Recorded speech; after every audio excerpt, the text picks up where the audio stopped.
Hello दोस्तों, मैं स्वागत करता हूं आपके अपने YouTube चैनल आधुनिक मैथ पर। तो आज की इस वीडियो में चलेगा 10th क्लास का एक्सरसाइज 1.2 का क्वेश्चन नंबर 3। क्वेश्चन नंबर 3 में हमारे तीन क्वेश्चन है। तीन क्वेश्चन हमारे है क्या, देखिए पढ़ते हैं इसको कि अभाज्य गुणनखंड विधि द्वारा निम्नलिखित पूर्णांकों के एचसीएफ और एलसीएम ज्ञात कीजिए। हमारे पास 3 नंबर थे, पहले थे हमारे पास से जो दूसरा क्वेश्चन था उसमें थे 2 नंबरों का एचसीएफ और एलसीएम ज्ञात किया था, लेकिन अब पढ़ेंगे क्या 3 नंबरों का एचसीएफ और एलसीएम किस प्रकार ज्ञात करते हैं। वह भी क्या करेंगे अभाज्य गुणनखंड विधि से।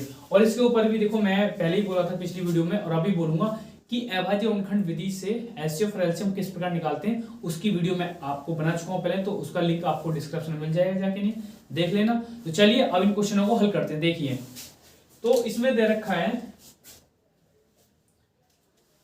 ये 3 नंबर है। पहला क्वेश्चन क्या है, इसके निकालते हैं 12 का इनके अभाज्य गुणनखंड निकालते हैं। 12 के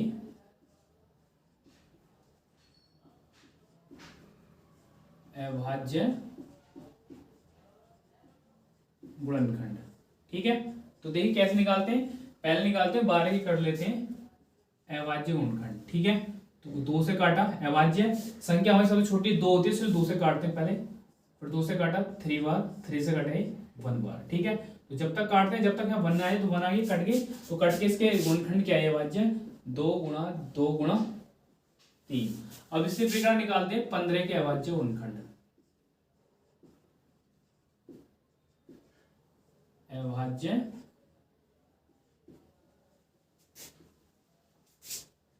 गुणनखंड तो 15 के निकालते हैं। चलो 15 के इसके गुणनखंड कर लेते हैं। 3 से काटा 5 बार, 5 से कटा 1 बार, तो इसके गुणनखंड आ गए कितने 3 × 5।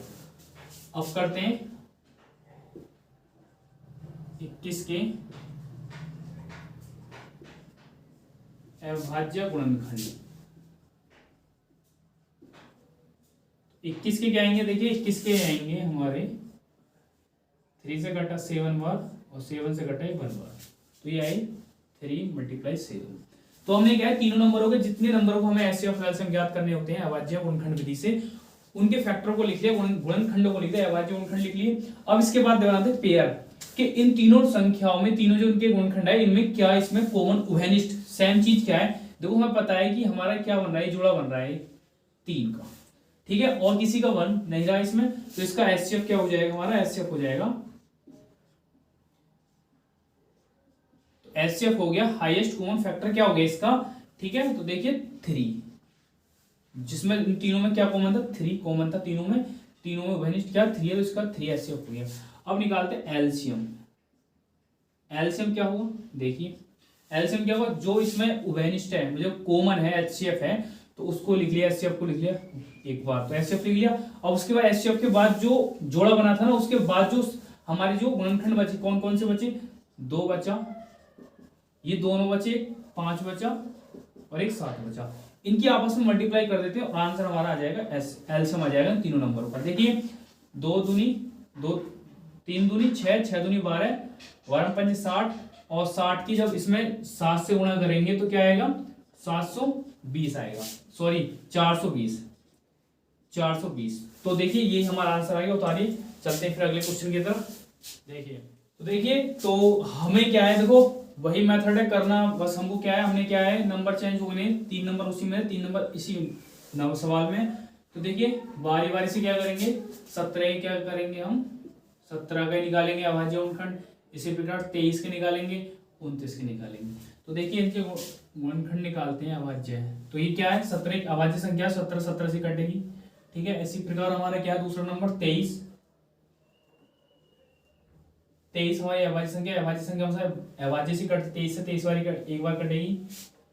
तो अब इसके बाद 29 हमारी अभाज्य संख्या, और इसको काटेंगे तो 29 से कटती है।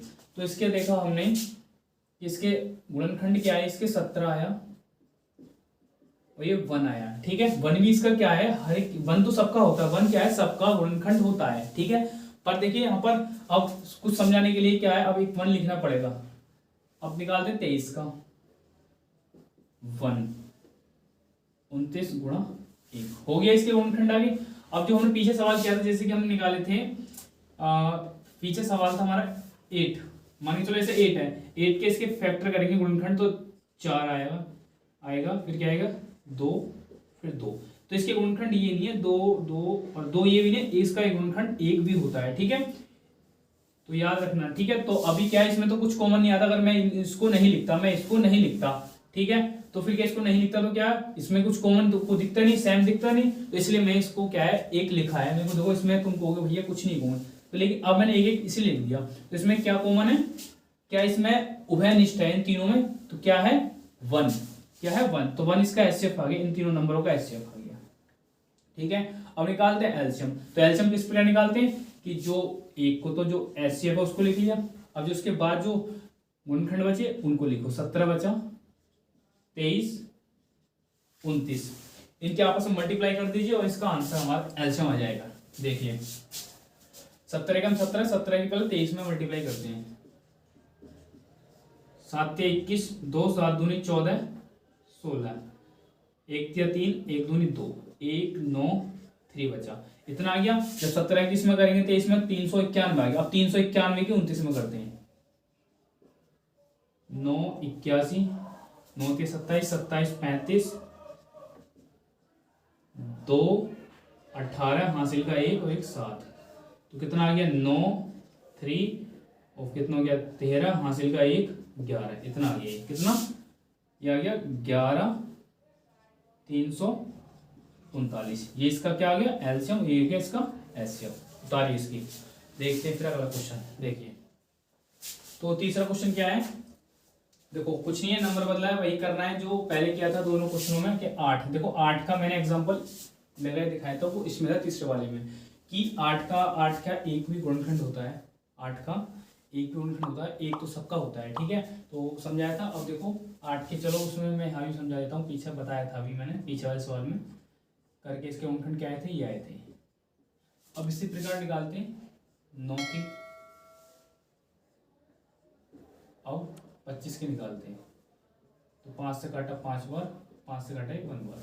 अब करना क्या है, देखिए लिखिए इसके गुणनखंडों को। 8 के गुणनखंड क्या है 2 मल्टीप्लाई 2 मल्टीप्लाई 2, इसी प्रकार 9 के आए 3 मल्टीप्लाई 3, 25 के आए 5 गुणा 5, ठीक है। अब इसका एचसीएफ क्या होगा, हमारा एचसीएफ क्या होगा, HCF एंड एलसीएम क्या होंगे इसके। देखिए अब एचसीएफ क्या होता है, मतलब इन तीनों में सेम क्या है, हमें ऐसे जोड़ा बनाना है जिसमें सेम नंबर हो। सेम नंबर क्या है, सेम गुणनखंड का कोई जोड़ा बनाइए। तो सेम नंबर तो इसमें नहीं, इसमें 2 2, इसमें 3 3, इसमें 5 5, तो आप कहेंगे इसमें कुछ नहीं। तो मैंने बताया जिसका कुछ भी एचसीएफ ना उसका एक होता है। कैसे होता है कि देखो इसका एक एक तो सबका होता है, एक एक सबका गुणनखंड होता है। तो यहाँ पर क्या आपको दिख रहा हो कि एक जोड़ा बन गया ना, एक एक का जोड़ा बन गया, तो इसका एचसीएफ क्या होगा 1 हो गया। एलसीएम क्या होगा, इन सबको जो बचे हैं जो एचसीएफ उसको लिख लिया। अब जो बचे हैं एचसीएफ के बाद जोड़े के बाद उसको लिखते हैं सबको, 3 मल्टीप्लाई 3, 5 मल्टीप्लाई 5, इनके आपस में मल्टीप्लाई करते हैं। देखिए 1 दूनी 2, 2 दूनी 4, 4 दूनी 8, 8 के 24, 24 की 72, 72 की 5 में करते हैं। देखिए 72 की 5 में करेंगे तो कितना आएगा, देखो 1 कैरी 36, 360 आ गया। अब 360 आ गया, 72 की 5 में 360, अब 360 की 5 में करेंगे तो कितना आता है 0, 3 कैरी आएगा, नहीं सॉरी 0, 5 6 30, 3 कैरी यहाँ पर आएगा हासिल का, और 5 या 15, 15 और 3 18 आ गया, 1800 आ गया। तो इसका एलसीएम क्या है 1800 और एचसीएफ क्या कितना आ गया। तो यही क्वेश्चन हो गया आपका। तो बस देखते हैं, चलते हैं, अगली वीडियो मिलेंगे अगले सवाल के साथ। तो बस आज के लिए इतना ही। तो वीडियो अच्छी लगी हो दोस्तों प्लीज़ लाइक कीजिए, शेयर कीजिए और सब्सक्राइब कीजिए। Thank you.